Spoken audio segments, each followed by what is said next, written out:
everyone, you are listening to the First Year Decoded podcast hosted by IEEE UofT, the show that decodes the first year experience by providing valuable insights and experience from current engineering students. I'm your host, Brittany Chow, a Track 1 AC2T2 and one of the logistics directors at IEEE UofT. Along with producer Akinori Kimura, we will explore various topics of academia and professional development to help you succeed in your first year of engineering. In today's episode, we talked about transitioning from high school to university. This transition is a pivotal moment in life for many of us, where we experience tremendous growth, adjustments to a new environment, and increased expectations. At IEEE UofT, we received a lot of questions about the increased workload in university, the importance of knowing programming prior to university, and more. We invited two special guests, Americo Barros and Selena Liu, to talk about these topics with us. Our discussion involved perspectives from different academic backgrounds and programming experiences, which led to an insightful discussion that would be valuable for any first-year engineering students. Hey guys, so thank you for coming on this show. So why don't we start off with you guys introducing yourself a little bit. Americo, do you mind going first? Yeah, sure. So my name is Americo. I am a ECE 2T2 T1 plus PEY, which means I'm electrical computer engineer graduating in 2022 with a PEY coming up because I'm currently going into third year, and I was also track 1 first year, so that's the T1 in the 2T2 T1 plus PEY. Right. I'm Selena. I'm an electrical engineering student at UofT, and I'm 2T3 plus PEY, so I have 1 year of co-op, and I'm part of the IEEE club at UofT. Amazing. This episode, we're going to be talking about transition between high school and university. So maybe we can start a little bit with kind of like what your high school background is. Sure, I'll start, I guess. So I went to school just actually a few minutes outside of Toronto in a city called Oshawa. From there, I was I had a really great physics teacher that got me interested in kind of engineering, and as well, I had a really great chemistry teacher. So that was my background in engineering. At first, I really thought I was destined to go into chemical engineering, actually, because my chemistry teacher was really, really great. That changed over time. But I think what really inspired me to go into engineering was just my love for science and math through high school and elementary school. Yeah, so I went to like the only high school in my city. Its walls was filled with asbestos, but that's another thing. I also had a great physics teacher. I did IB in high school, so that prepared me a bit for university, but I did IB HL math and physics. And I didn't enjoy math as much as physics, but I like both. My physics teacher was like this, old school Russian lady, and she was very traditional with that sort of thing, but I still enjoyed it a lot. I was saying that my school didn't even offer IB, so that wasn't even an option for me. I just had to take normal Ontario math curriculum, which is considered much worse than most other provinces. So that was an exciting thing to go into university knowing. Everyone just saying, yeah, Ontario's math curriculum is significantly worse.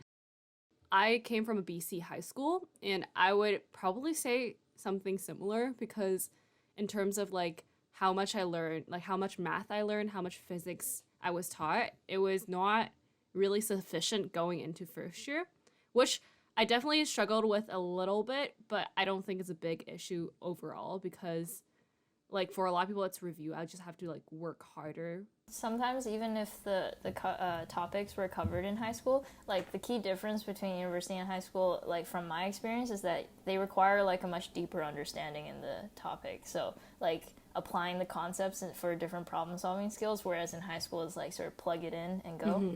So yeah. So like I guess one of the main courses I was talking about was calculus. So would you say for you, like, even though you did IB Calc, I don't know if that's a thing, but would you say that it didn't help you too much when university, or would you say you had like a much easier time? So calc in university, the course was, well, in high school, our like HL course like covered the majority of the topics in university calc 1 and 2. Um, but I think that played to like my disadvantage because I overestimated how much I already knew in high school, and then when I came to it, I didn't work as hard at it, so it was actually like not one of my better courses. Interesting. Yeah, what was the hardest course for you, Americo? For me, I'd say Calc 2 was the most difficult. And in first semester, it definitely would have been Calc 1. Both of the calculuses were difficult, and that is also because I felt not only was the curriculum not super well done, but the curriculum in my high school, I mean, but also my teacher didn't go super in depth when he was teaching it when I was in high school, so I felt like I was in disadvantage at first. U of T does a really good job doing a full review at the beginning of the year of, you know, what you should know going into it. So whatever I wasn't really caught up to speed on, they really try and get everyone up to speed. So a lot of the stuff that we did in the review was review for me, and some of it was new, but by the end of that, I felt like I was prepared to go into it. So while I didn't already know integration like a lot of the other people did already know, I wasn't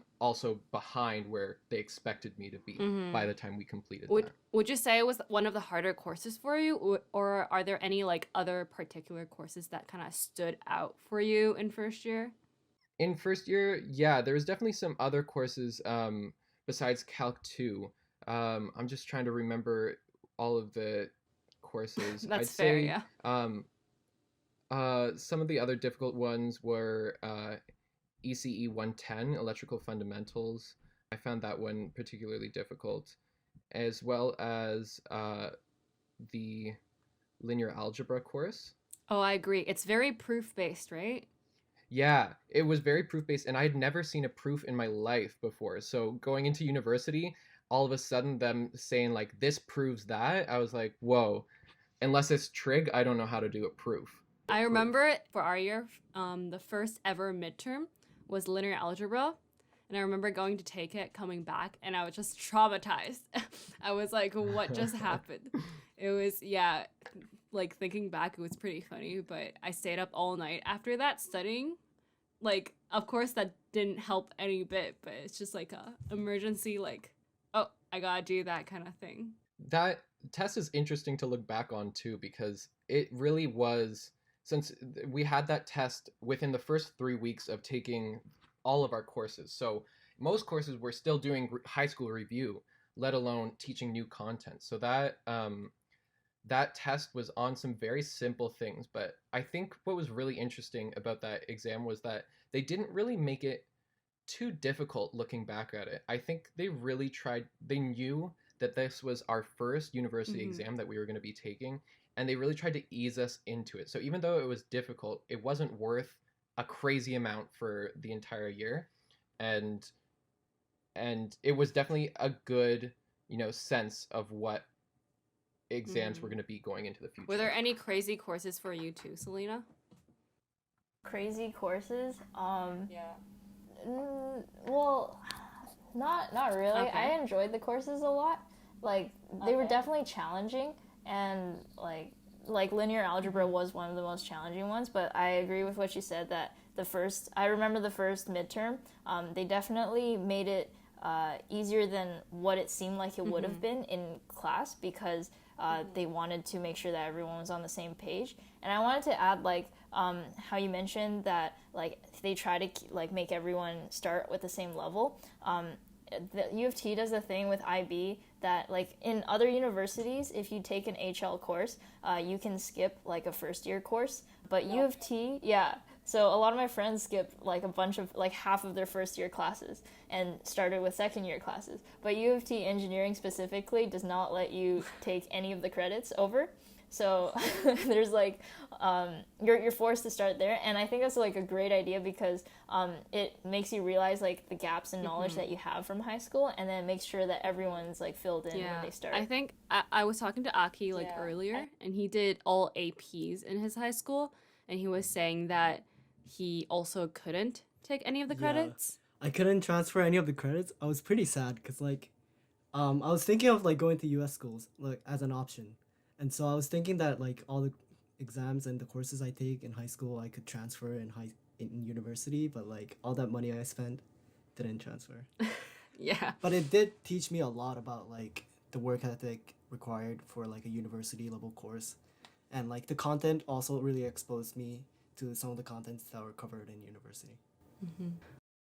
One of the courses that like U of T design, we call it ESP. Engineering strategies and Yeah. practices. Yes.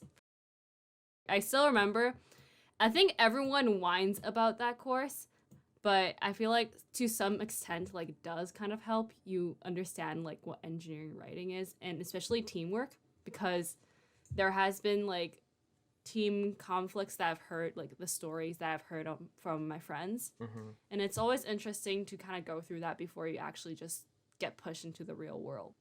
ESP was great, I think, like a great introduction into working as engineers, because I think a lot in high school, you have a very specific way that you like to operate, and specific way that you like to solve problems and approach doing things that maybe other people don't really have, because you're in high school, you are mixed with, you know, people that are going into nursing or becoming a doctor or becoming a lawyer, so everybody has a different focus. When you're in engineering, everybody has the same focus, and so you have you're working with people with a lot of the exact same mindset, and so working within a group of engineers is so different and has such a different workflow than working in a group of other people from high school, and it's a really great introduction to that kind of atmosphere.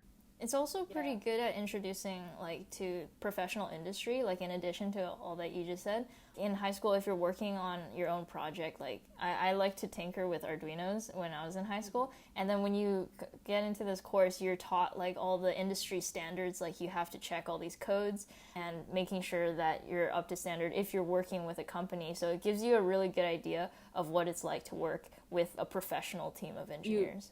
You just mentioned that you play with like Arduinos a lot. Yeah, I did a little bit of coding in high school. Well, first we don't have a very good CS like structure or like courses in our school. I know some of my friends had like computer engineering in high school. That's crazy. Yeah, but we had a coding course where we did some Python.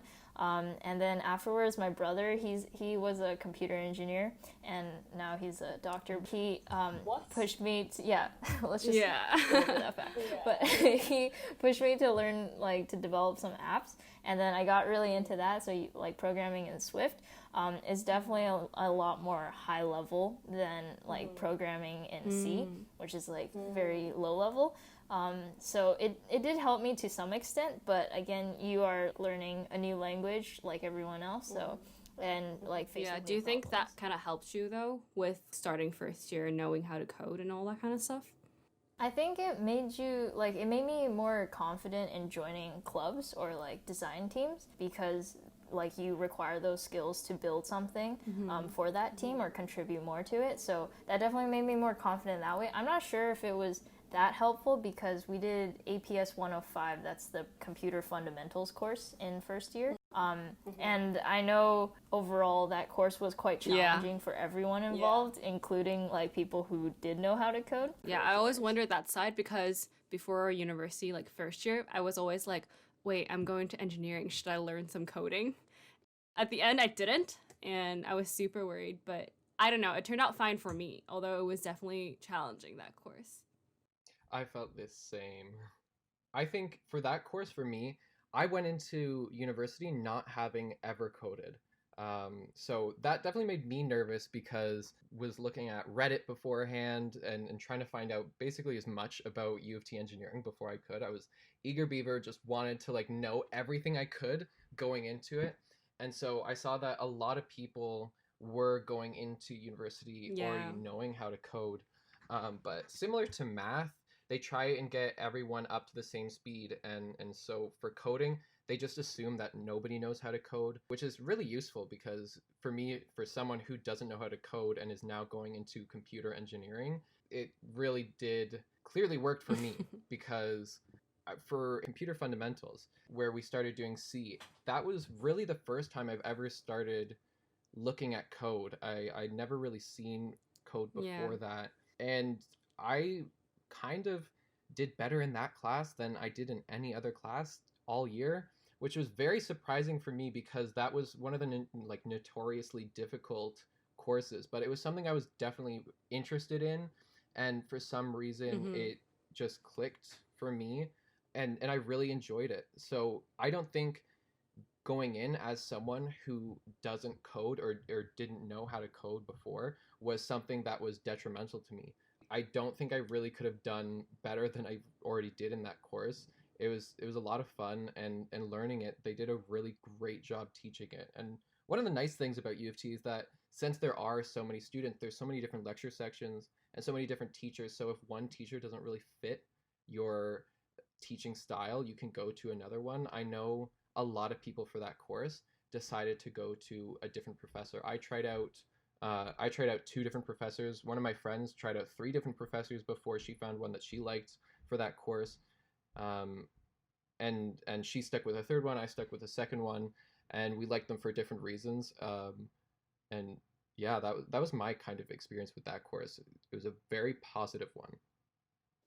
Yeah, I feel like that's just one of the those kind of expectations versus reality kind of things, right? Like I came into university fully just expecting like, okay, Brenny, don't think you're going to get high grades. You just want to pass. Like I was kind of filled with that mindset, which I think Hmm. is okay. It worked for me, but I don't know if it works for everyone, but that like relieved a lot of my stress on myself. I definitely came in with the same mindset. But like America, you said, for all the courses, they do a really good job in making sure that everyone can succeed as long as they work hard at it. It's not like your background doesn't Definitely. affect you that Yeah. much. I came in with the exact same mindset. Like, again, one of those things I read on Reddit was that if you go in thinking you're going to get the same grades that you got in high school, which everybody's coming in with, high 80s, low, like, or High 90s grades, yeah. averages, you're kind of on a high horse, and one of the first things U of T does is it brings you down to where you really are. Because everybody got 90s in high school and then everybody got 90s in university, then it wouldn't really be showing how well we actually know the content because they're just testing us on, I guess, the easiest stuff. They really want to push you to your limit so that there is some kind of delineation between how much am I actually learning. Because if I was getting 90s in everything, then I wouldn't feel like I need to try as hard than if I'm getting lower and I have something to work towards. Would you say it's really competitive though, like in UFT engineering? No, not at all. That's one of the biggest things that I was surprised about. I mean, at least for ECE, I know that some other engineering can be a different atmosphere, but especially for ECE, everybody's very much trying to help each other. Unless you have those certain projects that are on leaderboards, because we do Yeah. have those a lot, where it's like coding projects are on a leaderboard. The higher you are on the leaderboard, the more prizes you get. And so people might not share their code in those cases, but otherwise people really Hmm. do try and help you. If you have any questions, people are eager to help, and they do want you to succeed because there isn't that competitive atmosphere. If other people do better, you're not going to do Hmm. worse I feel because like of it's it. more of a at UFT engineering. It's like a kind of survive together, or you just all fail together kind of situation. Is what I've felt. Yeah. But you Exactly. mentioned that you worked on some projects. Coming from my perspective, sometimes when I think back to high school Brenning, I'm like, whoa, like I never would have thought that I can do anything related to coding and all that kind of stuff. When I heard there was going to be coding projects, obviously for engineering, I was just so scared for it. But like, how do you feel right now that looking back on those projects? Well, I personally, like, I think it's wild because when you're doing it, you kind of see behind the magic curtain, and you really see what's going on, and so being able to look behind the curtain and like it kind of it reduces the magic down for you, and you're not as excited. But I definitely know, looking back into it, thinking about what we were going to do for the end of the year, first semester in linear algebra, one of the final projects, you get to choose between a big selection of things that you can do with a number set, and one of them was detect the different parts of a heartbeat. and you can, depending on the different parts of the heartbeat rate monitor, you can detect different diseases of the heart. And even just being able to do something that, looking at the actual code that you wrote for MATLAB, it was super, super simple stuff. But at the beginning of the year, thinking about being able to do that, I'm like, oh my God, I'm going to be able to write code that will actually be able to read an ECG machine that can detect different heart diseases accurately. Like, that mind-blowing stuff. I feel like that's like just like a big moment that I feel like I've accomplished a lot of things in university. Just like when I finished whatever project that I knew zero about, maybe like 2 weeks ago.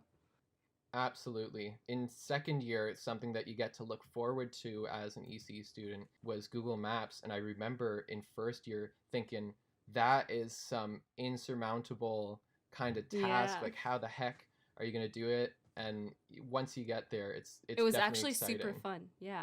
Yeah, I think in first year we had one project for APS 105 Computer Fundamentals. We had to create a game and like an algorithm, and there was a leadership board for that. Definitely, like I wanted to keep exploring like projects on the side, because what I found is like I learn best by doing, and that's how I learned how to program.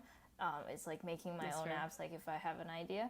So like I really wanted to join design teams. Like I remember before I even joined U of T, like back here in BC, I was searching up like the different design teams that I could join. Like I really liked UTAT, and that was the first club I joined. But I think the aspect of clubs that I liked most was if we were actually hands-on projects. And that's something IEEE really lets you do, like actually building some projects by yourself. Like we were doing a temperature sensing project, and I also joined during my first year was UTRA, like the Robotics Association, and we got to build a small like Arduino robot to fight against other small robots that other teams make. So that was really fun. I think the idea is being able to use those skills in the industry. So you are building like small projects now as like part of design teams, but eventually if you develop those skills enough, you can apply them in like a job or an internship and actually like make a bigger difference that way. Would you say it was hard to contribute as a first year though in design teams or in clubs? Yeah, I definitely felt that, especially in UTEP, because it's a very inside run team. And sometimes I remember we were doing research for the mission concept for our next CubeSat, and we were speaking to a professor about whether or not the mission concept was feasible. And he said, maybe if you had about 2 years and a team of graduate students who specialized in this, it could happen in about 5 years. And we were like, okay. So sometimes it does feel like that, but other times it's very inspiring to see like something you can do to help. Yeah, I'm actually super impressed how many design teams you joined. I didn't join any in my year. Mainly in my first year, I was just trying to figure out school. In first semester at least. Second semester, I was like joining some maybe dance groups or something like that. But I'm just wondering how you balance your time in first year, because I definitely had some trouble going about that. That's under the assumption that I did balance my time. That is, yes, of course. Yeah, I remember, like, I talked to my brother a lot about, like, planning academically, and he told me straight off the bat, like, first week, because that's when clubs day started happening, or, like, you start hearing about this, he's like, don't join, like, too many clubs. Like, join 3 maximum. And I remember I signed up for, like, 10 during clubs day. It's always like that. I remember that, too.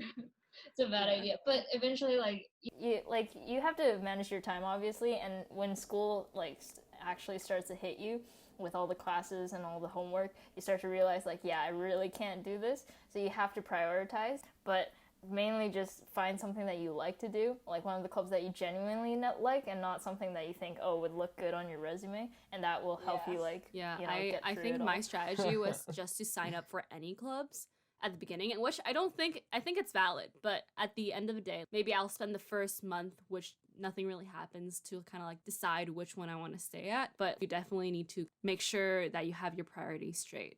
So Americo, I was wondering, because during the pre-session, you mentioned that you were also in one of the clubs as well in first year. Yeah, so first semester, kind of like what you guys said, I did want to take a minute because the transition to university was something I was, really focused on making it as smooth as possible. So I did hold out on joining a group for a semester. There was times that I was like, okay, I definitely have some extra time now. I could have joined a group, and people do make it work. But I think I was happy because in second semester, after I'd gotten a little bit more used to it, most clubs have a second recruiting cycle where at the beginning of second semester, they put feelers out to new people who wanted to join. So one of those people were me. I was joining UTAT Space Systems, which is the University of Toronto Aerospace team. I joined the satellite division in communications. So we were kind of working on communicating with the satellite, and it was a satellite that we were supposed to launch this summer 2020. I don't know if it did launch. I think it did. Anyways, yeah, I joined that and I was with it for a little bit. It was very great because right at the beginning, you kind of set expectations there. And so for me, someone who really did not have a humongous amount of time to contribute to this club, but still wanted to be a part of it in some way because I was interested in it, I made that clear. From the first meeting, I told the people who are higher up saying, like, I want to be able to contribute to this. How am I going to be able to do that having no prior coding experience? Because at that point, all we had done is MATLAB, which is really just for numbers. And this is something that needs a lot more complex of a language. And how can I contribute, not having a huge responsibility on my back? And they really worked around that. They were very accommodating, even though I couldn't show up to every single meeting, or I couldn't take on like projects that would take hours and hours each week to do. They made me feel included in the group. They made me feel very updated with what was going on and kind of excited about what was coming up in the group, even though I didn't have a lot of time to contribute to it. I really had a good time. Yeah, I feel like for design teams, I think it is harder for first years to kind of be like stepping up. Like, I want to take charge of this if they don't know anything.